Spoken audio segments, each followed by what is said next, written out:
Hey guys, I'm Bobby Anthony, and today I'm reading my favorite painter, Philip Guston.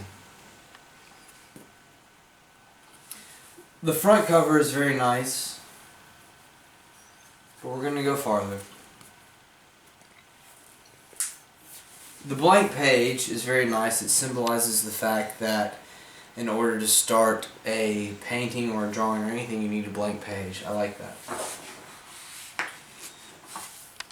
It says Philip Guston's late paintings. I like that because the later the paintings, probably the closer to what you knew you were doing in life. Whew! What a picture. Now that's a great picture. I love that picture because it embodies the empowerment and the strength that he had. Would kind of like not much unlike a soldier fighting in a war. You know, a war that he just won, and he has gotten to the end of his life. And I promise you, painting is just as much of a war as anything else in life. So that is a soldier right there. Philip Guston, late paintings. I'm going to go ahead and skip to his first painting. And if you look at the room, this is a beautiful picture, very beautifully photographed picture. But the painting stands out more than the actual real life picture. The painting is actually more real than the picture. And what's interesting about that is people who do super realism or painting from pictures. And Philip Guston shows something that has no realism at all. In fact, it's only a drawing. But it's more real. Are those KKK figures?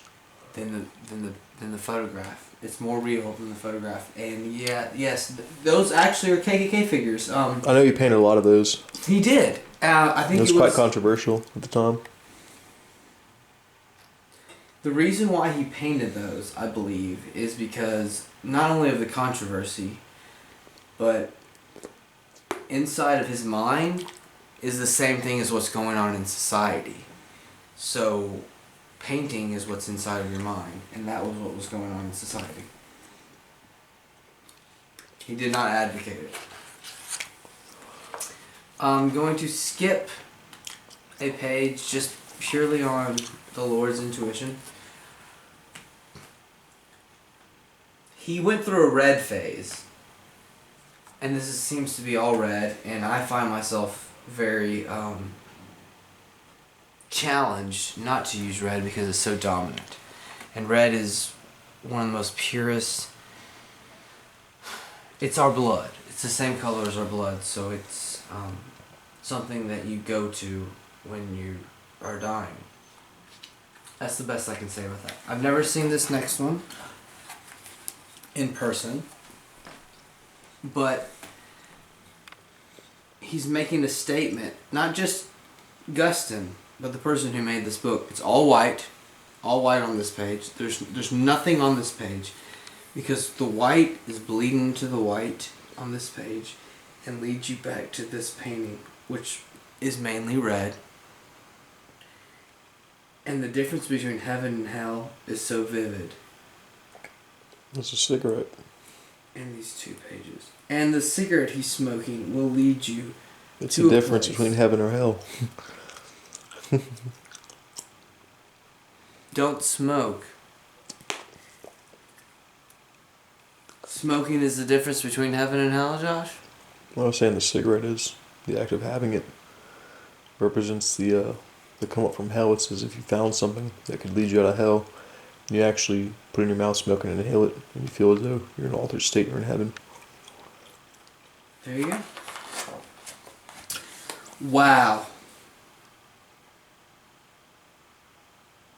I hate to diverse from the beautiful conversation we were having, but this brings us back to life.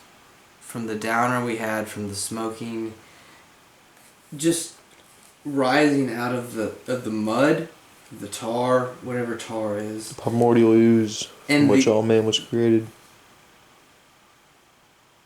Say that one more time, Josh. The primordial ooze from which all man was created was fused.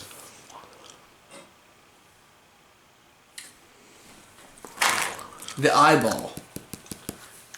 When you first flip the page, I'll flip it again. You see an eyeball.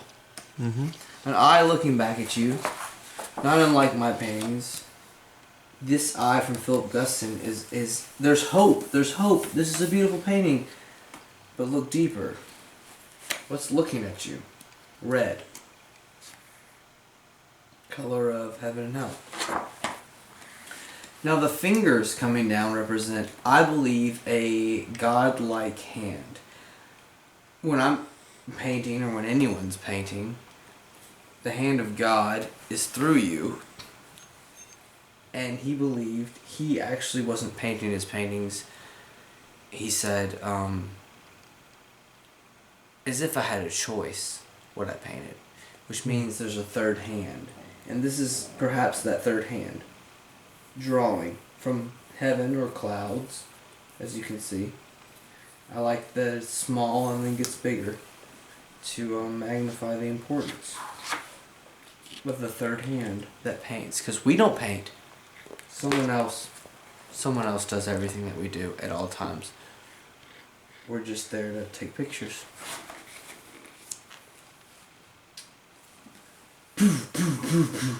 I have fists in some of my paintings, and I never saw this painting in my life. My friend Josh gave me this book, and I've never seen this painting in my life. I don't even think I've seen it on a replica, but for some reason I paint fists. I believe these fists are fighting whatever's coming to them, but it seems in this picture he's playing with the fighting, and he's not actually fighting at all. He's using his enemy, and he's morphing it into a very colorful, beautiful experience that we can live in. So there's no fighting. It's just dicks and vaginas having sex. I don't know what this is. Someone has left. Hold on, Bobby. Let me pause you right